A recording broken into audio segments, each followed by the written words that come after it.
Hey guys, this is Kris Berg, and man, I enjoyed listening to your set up at OSU.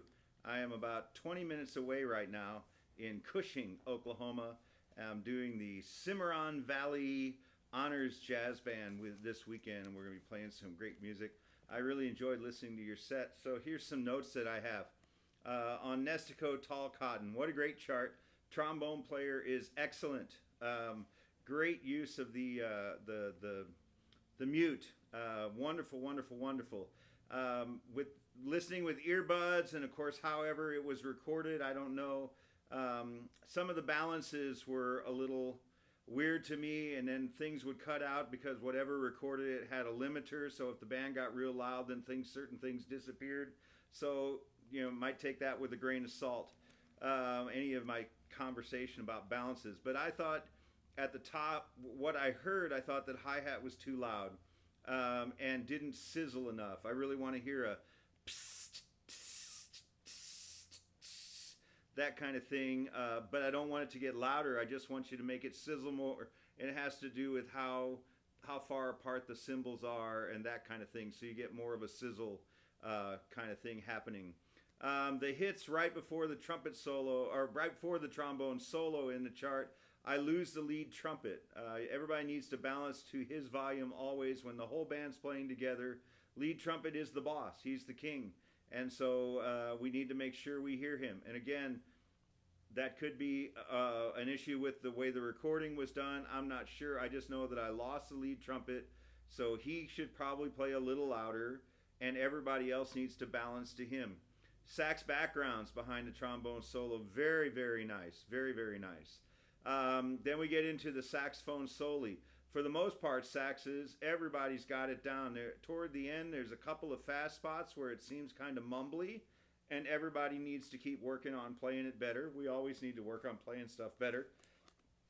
As a general here, also more lead alto always, I wrote. We again here now in the sax soli, the lead alto is the melody, and so we always need to hear lead alto. So more lead alto, please, always. Melody rules. Drums, don't kick the saxophone soli too hard.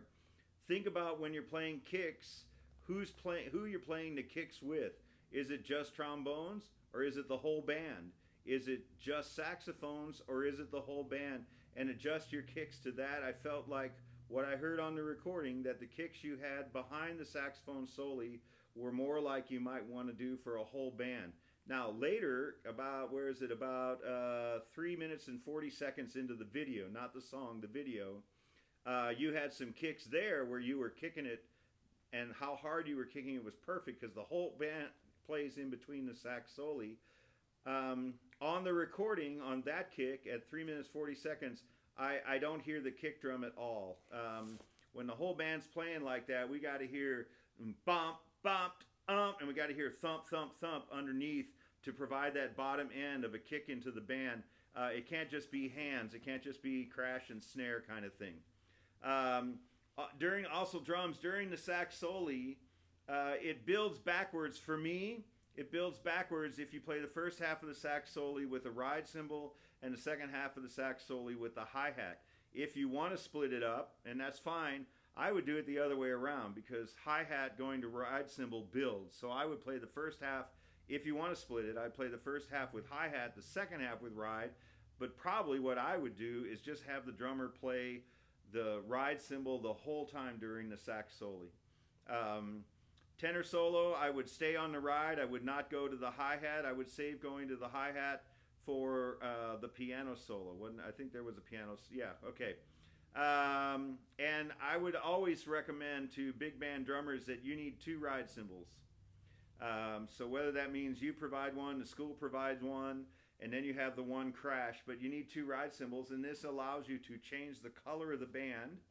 By just on one solo, you're playing on this ride cymbal, and another solo, you play on this ride cymbal, one over here, see, and you play on that ride cymbal, and then you end up coloring the band differently without your only timekeeping being something short like the hi-hat and then something floating like the ride cymbal. You have 2 ride cymbals with a very different contrast of color. One kind of dark, and one a little brighter, that kind of thing. And then we get a nice sound between the two ride cymbals. At 4 minutes and 35 second-ish, the band ensemble comes down to begin the full band concept toward the end of the chart, but it didn't sound like the rhythm section came down. Like you guys kept playing the same volume. So then that compromises the band coming down. I think if the rhythm section came down, the band would even come down more, which then when we get into the shout chorus, it would make the shout chorus sound even bigger. So there's a recommendation there.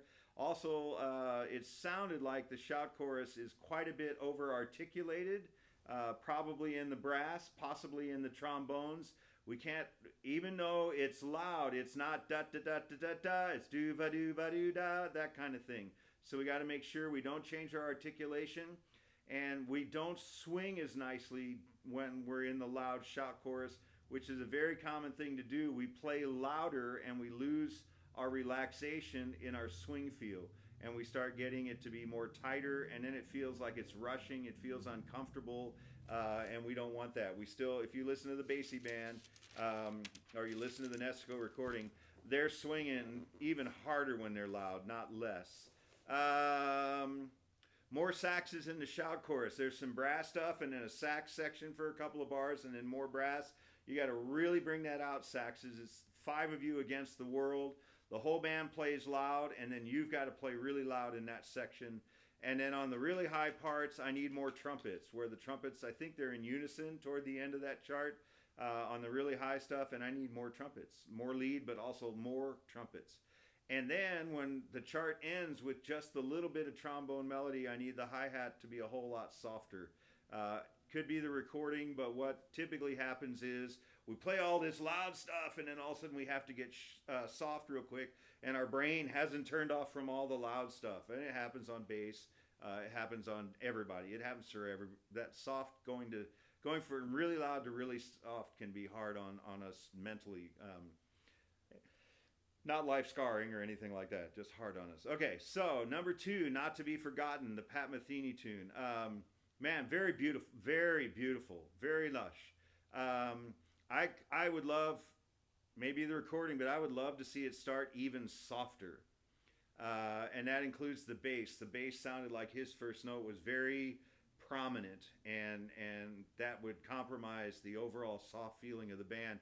Because, man, you guys, if you already have great dynamic contrast on the introduction on this piece, and if you started out even softer and then raised it up to as loud as you raise it up now, it would be awesome. It would be just chilling, and that's beautiful. Give me the chills.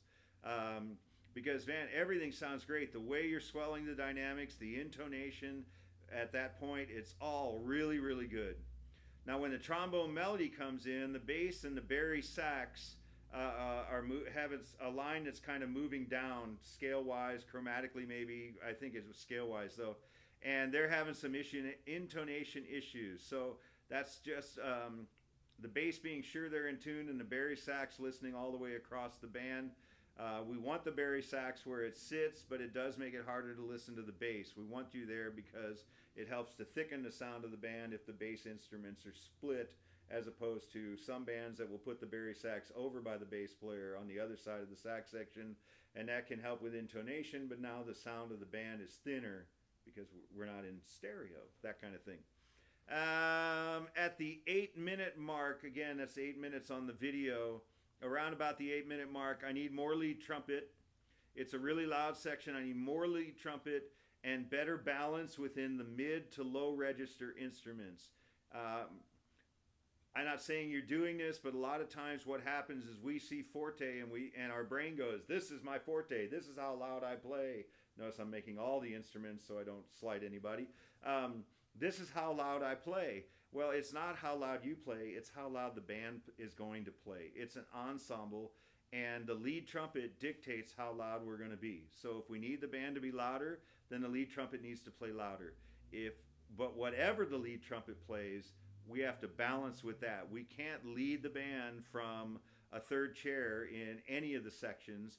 We can lead the band with full ensemble like that from the trumpet. And then it goes into this lush, long, loud, flowing section and everything. And I need it to be a whole lot, for me, I need it to be a whole lot more connected.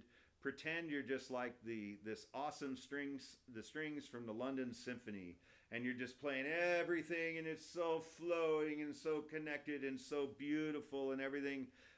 Everybody has to agree where breaths are. Probably a little less of an attack on the notes unless you're specifically asked in the chart to really bite something. Make it super lush, lots of air, super big. And by the way, the trombone player on this one, man, what two wonderful trombones. What a beautiful trombone sound you get on this ballad. I love Kurnow. He's done 2 or 3 of these Matheny charts and written the melody for lead trombone in a great register. Requires such a beautiful sound, and you are definitely getting that. All right, Dust to Dawn, Mark Taylor. All right, let's see.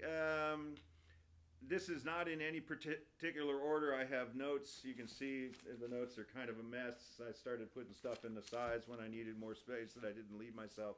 So I'm just going to kind of read through it and hope it's comprehensive for you.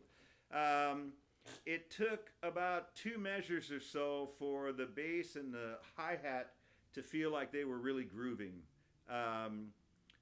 Just it needs to, right from the top. I went and listened to the publisher's demo from this, and man, the bass and the drums, even though the drums aren't fully in, they're just kind of in with a tap, but there was no concept whatsoever that they were not linked into time. And that probably means that while while Mr. Brown is counting off the piece, okay, you got to be going so you've already got the 16th notes in your head, and we don't play anything too early in the bass chair, that kind of thing. By the time we reach bar 7 and the drums go into a full hi-hat groove, we were absolutely grooving by that time, and a wonderful groove at that time. More of the band comes in on that introduction. Trumpets, I want more harmon mute. My rule for harmon mutes is the volume that's marked is not the volume you're playing here, or the volume that's coming out the end of your trumpet, but it's the volume that the audience is going to hear. And just realize that muted sounds are going to die pretty quick. So I pretty much tell harmon mute trumpets to play everything at least 1 volume louder than what's written in order to sound as loud as what's written. You're not going to cover anything up with a harmon mute. Not at all. Okay, for my alto player, my young alto player, well, young, you're a senior. So it sounds great, but it sounds in a different style than what I would like to hear on the chart. So my suggestions were a couple of things. One, go listen to some Eric Marienthal. When Eric does his own stuff, not the Gordon Goodwin stuff, not the Chick Corea stuff, not the stuff he's done with Chris Berg, whoever that guy is, but when Eric has done his own stuff, it's very much falls into what's described as the smooth jazz category. And I don't necessarily think of smooth jazz as a bad thing. I think there is bad smooth jazz, just like I think there's bad regular jazz and bad country music and so forth. But Eric is phenomenal, and I would like you to learn to kind of copy his sound on this tune. Not saying you would play your swing tunes like this, but this is a smooth jazz funk kind of chart, and it needs that sound. And he's a beast. And if you went and listened to some of tunes that he did, you can just get on YouTube, Apple Music, whatever, and you can listen to some of the stuff that he plays and find something that's in a similar groove, not a fast funk, not a Latin chart, but something in this groove, and listen to how he approaches long notes, and listen to how the edge is. He's not scooping a lot into notes, and when he does scoop, it's a different kind of scoop, that kind of thing. Okay, I would also listen to the demo. I went and listened to the demo, and the alto sax player that plays on the demo, and I know he only plays up to the solo section on the demo. Man, he's nailing exactly what a smooth jazz, funk alto sax would sound like. There's some difference. They get a much edgier sound. Their vibrato is different than the vibrato you're using, and you can copy that. One of the things is I really noticed that they drive through the long tunes, ba ba da da da, ba dee da, that kind of thing, and I feel like you're kind of hitting your long tones, and then just it's almost like you're approaching this more like a lush jazz ballad, and for that, what you're doing would be awesome. But I would like to hear it more in the contemporary style of what I think the chart is going for. On the video at 11 minutes and 30 seconds, where the bones come in, I think it's on a like an A flat 7 chord. The bones, watch your intonation. Bass trombone's a little loud, third trombone's a little loud. It shouldn't sound so thick and muddy, and it does sound kind of thick and muddy. At where was it? At measure 42, the brass have that bont, dun, dun, that thing really, really short and tight and punchy. Okay, da, da, da. The drums and the bass are going to be laying down this groove. The bari sax is this line with going on and everything, and you guys are just these little smacks or snaps, bop, bop, and they're not punchy enough for me. Let's see. At 12 minutes and 20 seconds, there's some kind of a running trumpet line that was very mumbly. It's not very tight, so just clean that up. There was a drum fill, and it was just kind of and I thought it could have some shape like that kind of thing. We rarely get a chance to just play any kind of thing like that with one volume. Okay, so give it some shape. And then when we get into the solo, please don't drop the volume so much, because when you drop the volume on this recording, you also drop the energy. So we've got this, and then all of a sudden we get to the solo, and it's like, it doesn't have the same intensity, the same drive. I don't think you need to drop the volume nearly as much. I think you can keep the volume and the energy just as loud as you were at the top of the chart, and it's just going to inspire her to play in a different way, because she's going to feel that energy and pick up from it. Backgrounds, be very careful on this chart that you don't cover up the soloist. Soloists can get more into their microphone, but at some point the band can be too loud, so just be careful. At 13 minutes and 35 seconds, the trombones tune that up again, and I think it's that same A-flat dominant chord that happened earlier at 11 minutes and 30 seconds on the video. But man, and a really strong ending, okay? Man, overall the band's sounding great. I'm so proud to be associated with you guys. I hope the Hallelujah Chorus chart is working really super well for you. I really enjoyed writing it, and everything I do with Crossings Christian School is just wonderful. I love working with you guys. I love with your band director. So thank you so much for asking me to do this. And if you're ever looking for some chicken and mole sauce that just kills, there's a place in Cushing I can recommend. And I hope you guys have a great day. And God bless you. Bye-bye.